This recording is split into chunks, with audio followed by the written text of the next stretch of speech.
Today we're reading Liber, Part 1, Mysticism, Chapter 1, Asana. And I'm just going to go straight into reading, and then we'll open up for commentary if someone wants to share their thoughts.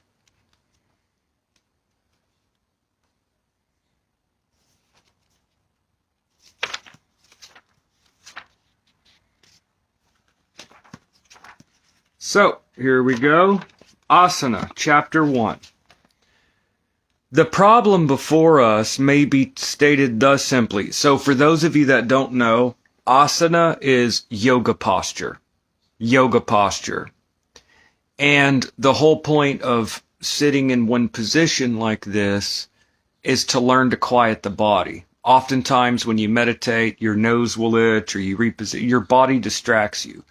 Sitting in a yoga posture is about learning to conquer that and actually get the body to be still. So here we go. Asana, Chapter 1. The problem before us may be stated thus simply. And we're reading from Liber, Book 4, Chapter 1, Part 1. Asana, the problem before us may be stated thus simply. A man wishes to control his mind, to be able to think one chosen thought for as long as he will, without interruption. As previously remarked, the first difficulty arises from the body, which keeps on asserting its presence by causing its victim to itch, and in other ways to be distracted. He wants to stretch, scratch, sneeze.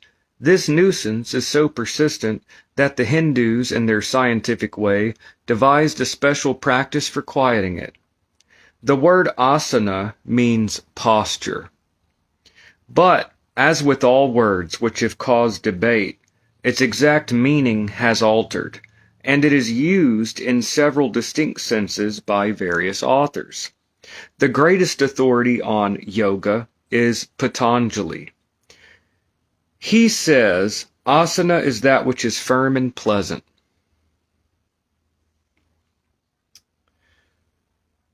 This may be taken as meaning the result of success in the practice. Again, Samkhya says, posture is that which is steady and easy. And again, any posture which is steady and easy is an asana. There is no other rule. Any posture will do. Okay. By the way, here is a footnote here. Yoga is the general name for that form of meditation which aims at the uniting of subject and object. For yog is the root from which are derived the Latin yugum and English word yoke. For Liber E, see Appendix 7, page 604, also the equinox. Okay. In a sense, this is true, because any posture becomes uncomfortable sooner or later. The steadiness and easiness mark a definite attainment, as will be explained later on. Hindu books, such as the Shiva Samhita, give countless postures, many, perhaps most of them, impossible for the average adult European. Others insist that the head, neck, and spine should be kept vertical and straight, for reasons connected with the subject of prana, which will be dealt with in its proper place. The positions illustrated in Liber E form the best guide. The extreme of asana is practiced by those yogins who remain in one position without moving, except in the case of absolute necessity during their whole lives. One should not criticize such persons without a thorough knowledge of the subject. Such knowledge has not yet been published. However, one may safely assert that since the great men previously mentioned did not do this, it will not be necessary for their followers. Let us then choose a suitable position and consider what happens. There is a sort of happy medium between rigidity and limpness. The muscles are not to be strained, and yet they are not allowed to be altogether slack. It is difficult to find a good descriptive word. Braced is perhaps the best. A sense of physical alertness is desirable. Think of the tiger about to spring, or of the oarsman waiting for the gun. After a little, there will be cramp and fatigue. The student must now set his teeth and go through with it.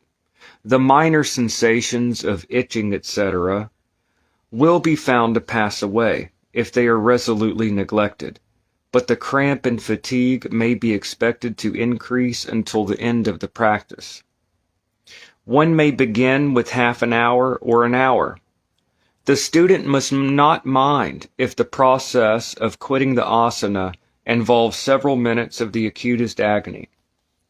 It will require a good deal of determination to persist day after day, for in most cases it will be found that the discomfort and pain, instead of diminishing, tend to increase. On the other hand, if the student pay no attention, fail to watch the body, an opposite phenomenon may occur. He shifts to ease himself without knowing that he has done so. To avoid this, choose a position which naturally is rather cramped and awkward, and in which slight changes are not sufficient to bring ease. Otherwise, for the first few days, the students may even imagine that he has conquered the position. In fact, in all these practices, their apparent simplicity is such that the beginner is likely to wonder what all the fuss is about, perhaps to think that he is specially gifted.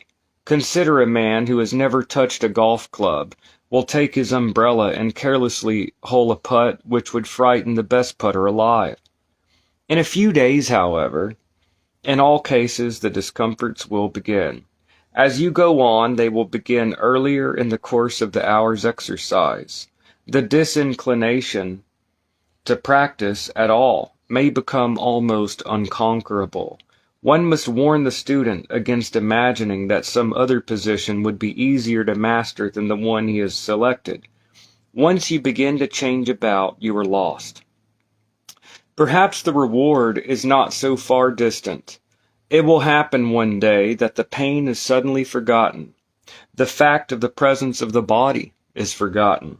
And one will realize that during the whole of one's previous life, the body was always on the borderland of consciousness, and that consciousness a consciousness of pain. And at this moment, one will further realize with an indescribable feeling of relief that not only is this position, which has been so painful, the very ideal of physical comfort, but that all other conceivable positions of the body are uncomfortable. This feeling represents success. There will be no further difficulty in the practice. One will get into one's asana with almost the same feeling as that with which a tired man gets into a hot bath.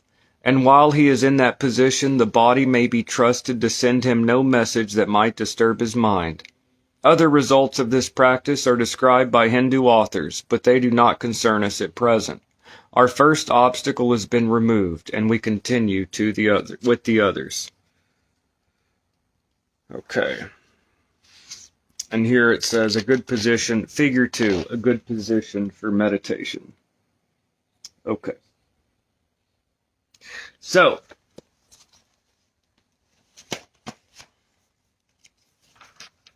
how's everybody doing today?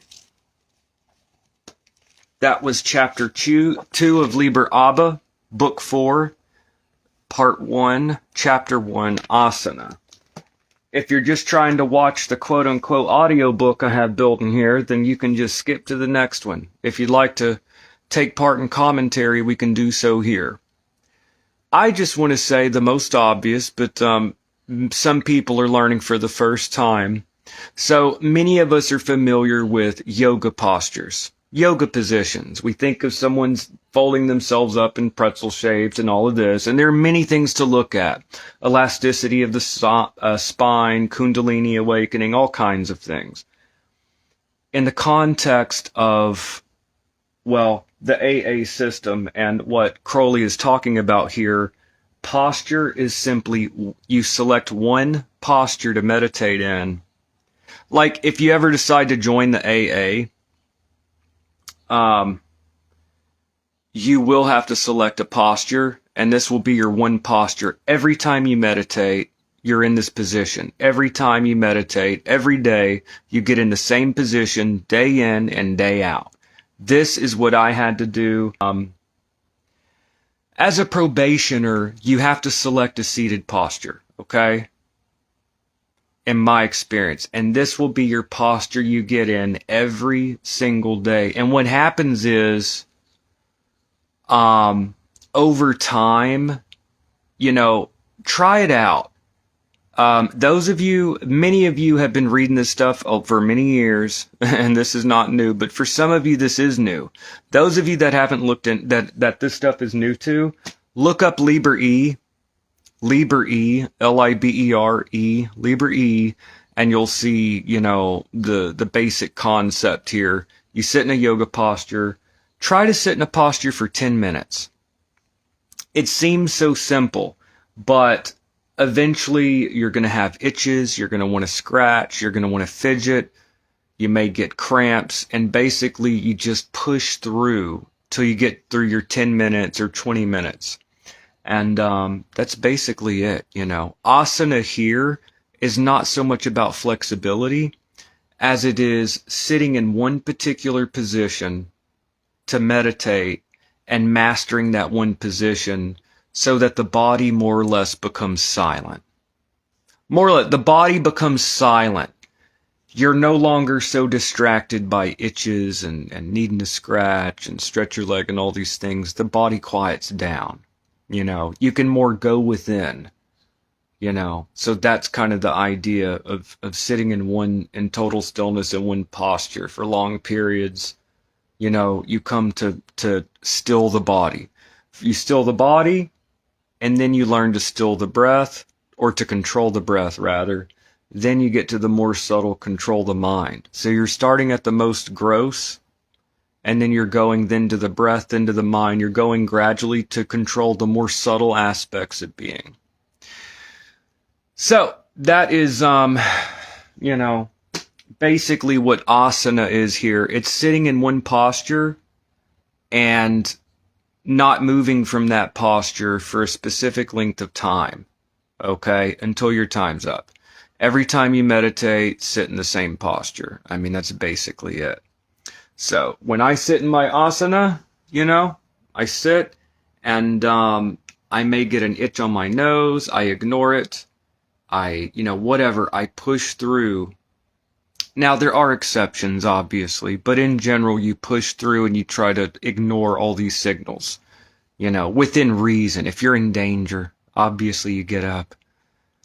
But if it's just minor annoyances of the body and itches and things like that, cramps, you push through. So that is basically asana. And this is a very short video, but, yep. If anybody has anything to share, if not, we will push forward to the next video. All right, so that is asana, and I will see y'all in the next video, y'all. All right, and that is chapter 1, and I'll see y'all in the next chapter. Hope everyone's having a wonderful day.